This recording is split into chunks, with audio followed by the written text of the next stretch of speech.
Les hommes, mais non oubliés par Dieu. Tu peux être oublié par ta famille, mais non oublié par notre Seigneur créateur. Amen. Donc, ne nous inquiétez de rien. Ne nous inquiétez de rien. En toutes choses, nous devons faire. Donc, la Bible déclare ceci. Parce que trop, c'est trop. Des enfants qui prêchent. C'est une très belle chose aux vies des gens de voir qu'un enfant prêche. Ils prennent des exemples. Dans la Bible, ils disent que non, Jésus savait prêcher quand il avait des bas âges et aussi peuvent prêcher. Mais il faut se rendre compte d'une chose, qu'il y a une différence entre ce que Jésus avait fait et ce qu'ils font.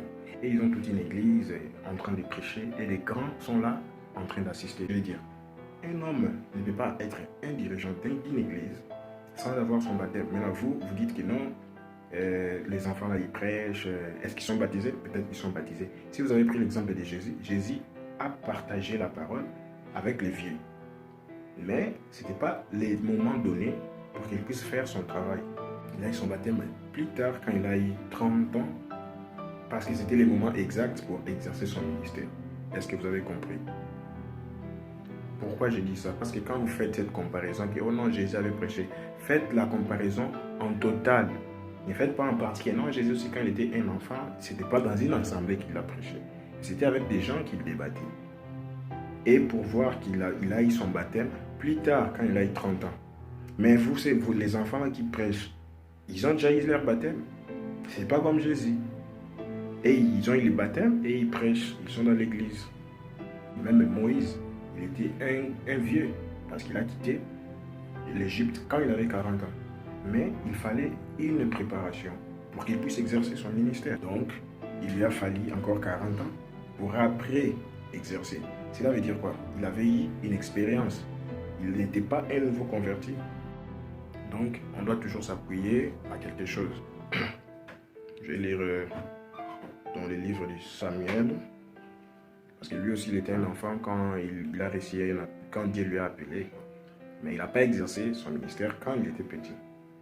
C'est ça la différence et c'est ça la grande confusion que les gens ne comprennent. Bon, on a le livre de 1 Samuel, chapitre 3, verset 19. Il est écrit, verset 19 à 20, il est écrit: Samuel grandissait, l'Éternel était avec lui, et il ne laissa tomber à terre aucune de ses paroles.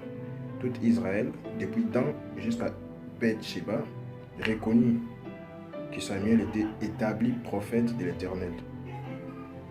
Donc c'est après, quand il a grandi, que tout Israël ont reconnu qu'il était prophète de Dieu.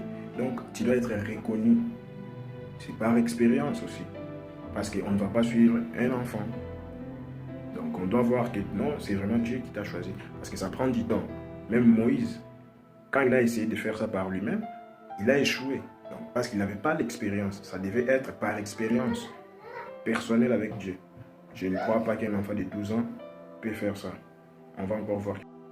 Oui, sans plus tarder, on va prendre le livre de 1 Timothée, chapitre 3, dans le verset 2, il est écrit: il faut donc que l'évêque soit irréprochable, mari d'une seule femme, sobre, modéré, réglé dans ses conduites, hospitalier, propre à l'enseignement. On est toujours dans les mêmes livres, mais dans le verset 6, il est écrit: il ne faut pas qu'il soit un nouveau converti, des pères qu'enflés d'orgueil, il tombe sous les jugements du diable. Même si tu penses à t'acheter un avion, que ce soit t'appeler, évangéliser, faire une chose de Dieu, le ministère d'abord. Va et fais-le et tu verras, ces choses vont s'accomplir. Ce que tu raisonnais à te donner va pas venir de ton argent, mais va venir d'argent d'autrui. Il ne peut pas être un nouveau converti, de peur qu'il tombe dans l'orgueil, donc dans l'esprit du diable. Parce qu'il n'a pas d'expérience. Il ne sait pas, il ne peut pas expliquer les divorces, il ne peut pas expliquer les mariages. Il n'a pas cette expérience. Donc il lui faut du temps. Chez Dieu, les choses ne marchent pas comme ça. Chez Dieu, il y a des principes et il y a des étapes qu'on doit monter peu à peu.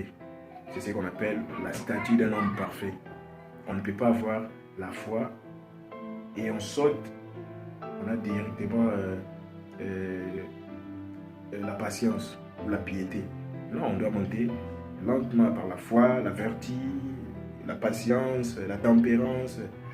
Tout ça, c'est avec le temps. Même Paul, c'était pas directement.